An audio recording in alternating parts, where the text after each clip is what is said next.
আজ আমি তোমাদের এই ড্রাগন ফ্রুটসটা ড্রয়িং করতে করতে একটা গল্প শোনাবো, বোকা কুমিরের কথা। একটা বনের পাশে একটা নদী ছিল। সেই নদীতে বাস করত এক বোকা কুমির, আর বনের মধ্যে বাস করত এক চালাক শিয়াল। একদিন শিয়াল নদীতে জল খাওয়ার জন্য নদীর পাশ দিয়ে যাচ্ছিল। তখন জল থেকে কুমির ভেসে উঠল। তারপর শিয়ালকে দেখে এসে বলল, শিয়াল ভাই কেমন আছো? শিয়াল বলল, ভালো আছি, তুমি কেমন আছো? তখন কুমির বলল, জলে থাকতে আমার একটু ইচ্ছে করছে না, ইচ্ছে করছে ডাঙায় গিয়ে চাষবাস করে খাই। এই কথা শুনে শিয়াল বলল, ইচ্ছে যখন হচ্ছে ডাঙায় চলে এসো, একসাথে চাষবাস করে খাবো। তখন কুমির ডাঙায় চলে এলো। কুমির আর শিয়াল মিলে চাষ করতে গেল। কিসের চাষ করবে? তারা ঠিক করলো আলুর চাষ করবে। আলু হয় মাটির নিচে, তার গাছ থাকে মাটির উপরে, তা দিয়ে কোনো কাজ হয় না। বোকা কুমির সে কথা জানতো না। সে ভাবলো আলু বুঝি গাছে ফল। তাই সে শিয়ালকে ঠকাবার জন্য বলল, গাছের আগার দিক কিন্তু আমার আর গোড়ার দিক তোমার। এই কথা শুনে শিয়াল হেসে বলল, আচ্ছা তাই হবে। তারপর যখন আলু হলো, কুমির তখন সব গাছের আগা কেটে তার বাড়ি নিয়ে গেল। বাড়ি গিয়ে দেখে তাতে একটাও আলু নেই।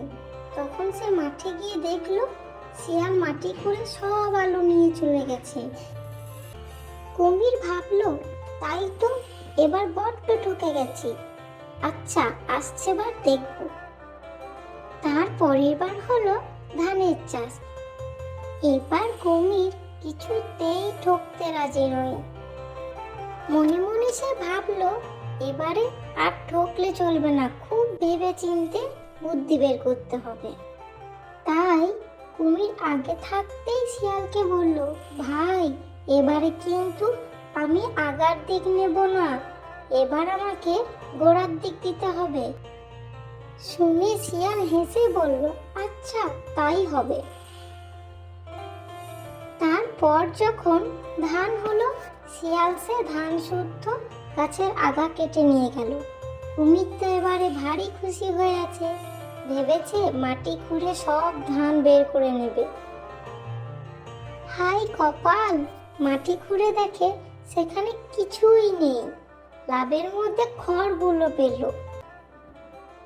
তখন কুমির বড্ড চটেছে আর বলছে, দাঁড়াও শিয়ালের বাচ্চা, তোমাকে দেখাচ্ছি। এবারে আমি তোমাকে আগা নিতে দেব না, সব আগা আমি নিয়ে আসব। কয়েক মাস পর সেবার হলো আখের চাষ। কুমির তো আগেই বলেছে এবার আর সে আগা না নিয়ে ছাড়বে না। তাই শিয়াল তাকে আগাগুলো দিয়ে নিজে আখগুলো নিয়ে ঘরে চলে গেল। ঘরে বসে মজা করে খেতে লাগলো। কুমির আখের আগা ঘরে এনে চিবিয়ে দেখলো, খালি নোনতা, তাতে একটুও মিষ্টি নেই। তখন সে রাগ করে আগাগুলো সব ফেলে দিয়ে শিয়ালকে বলল, না ভাই, তোমার সঙ্গে আর আমি চাষ করতে যাব না, তুমি বড্ড ঠকাও। এই বলে কুমির সেখান থেকে চলে গেল। গল্প বলতে বলতে আমার ছবিটি কমপ্লিট হয়ে গেছে। ছবিটি কেমন হয়েছে কমেন্ট করে জানিও। আর এরকম আরো সুন্দর সুন্দর ভিডিও দেখার জন্য আমার চ্যানেলটি সাবস্ক্রাইব করে রেখো। ধন্যবাদ।